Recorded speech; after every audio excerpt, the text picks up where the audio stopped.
زیادہ اہم اور ضروری جو خبر ہے وہ یہ ہے کہ اسی عمران خان کا سپورٹر معید پیرزادہ نے ایک بیان دیا ہے جو انتہائی خطرناک بیان ہے۔ وہ اس لیے خطرناک نہیں ہے کہ اس نے قادیانی کو سپورٹ کیا،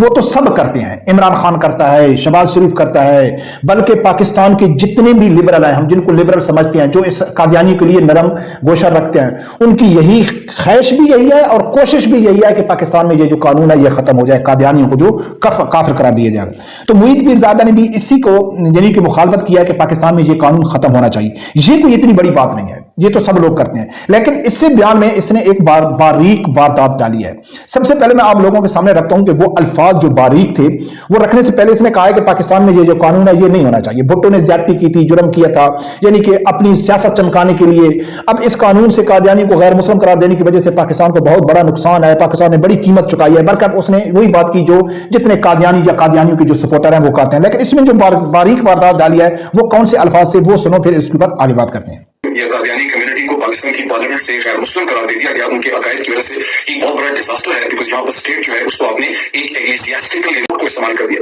مذہبی اسکالر کہتے رہتے کہ جو، اور یہ بالکل صحیح ہے کہ جو شخص یہ کہتا ہے کہ میں ختم نبوت کو نہیں مانتا، میں نہیں مان رہا ہوں کہ ختم نبوت ہوئی ہے، اس کو آپ اسلام کے دائرے سے نکالیں، لیکن یہ مذہبی اسکالرز نے، فقیہ نے، یہ ریلیجس باڈیز نے اس کا فیصلہ کرنا ہے۔ اس کا فیصلہ ایک ملک کی پارلیمنٹ نے، وہاں کی عدالت نے نہیں کرنا۔ جب پارلیمنٹ نے آپ نے کیا تو پھر آپ نے اس کو عدالتوں کا مسئلہ بنا دیا۔ اس نے یہی کہا ہے کہ جیسے کہ کچھ دن پہلے میں نے اقرار حسن کے خلاف ویڈیو بنائی تھی کہ اقرار حسن بار بار یہ کہہ رہا تھا کہ میرا ختم نبوت کے اوپر یقین ہے، میں ختم نبوت کو مانتا ہوں، میں مسلمان ہوں، جو ختم نبوت کو نہیں مانتا ہے وہ کافر ہے، غیر مسلم ہے۔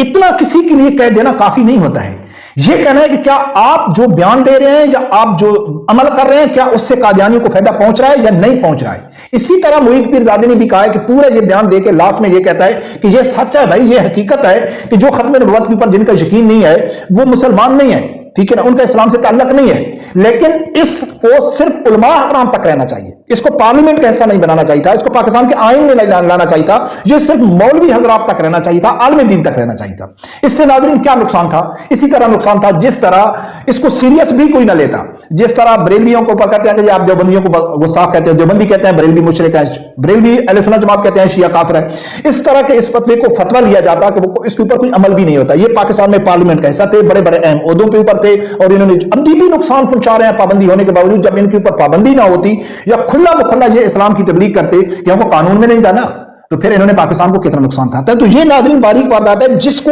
عام مسلمان بھی یہی سمجھتا ہے، کیونکہ جب یہ قانون بنایا جا رہا تھا سن 1973 میں، جب یہ مسلمانوں نے علماء کرام نے تحریک چلائی تھی، تو اس ٹائم بھی درباری ملا تھے، ہر دور میں درباری ملا ہوتے تھے۔ میں کچھ کا نام بھی بڑی مشہور ملا ہے، میں نام نہیں لینا چاہتا ہوں، وہ بھی اس ٹائم یہی کہتے تھے کہ اس کو پارلیمنٹ میں آپ کیوں لا رہے ہیں، اس کو علماء کرام تک رہنا چاہیے، اس کو مذہب تک رہنا چاہیے، اس کو پارلیمنٹ میں نہیں رہنا چاہیے۔ تو یعنی کہ یہ پارلیمنٹ کو ایک لبرل، یعنی پاکستان کو وہ ایک لبرل سیکولر ریاست بنانا چاہتے ہیں کہ پارلیمنٹ میں یا عدالت میں یا کسی جگہ میں کوئی اسلامی حوالہ نہیں ہونا چاہیے۔ تو ناظرین یہ کوئی اتنی بڑی بات نہیں ہے، یہ عمران خان کا سپورٹر ہے، عادل راجہ بھی عمران خان کا سپورٹر ہے، اور عمران خان کے زیادہ تر جو سپورٹر ہے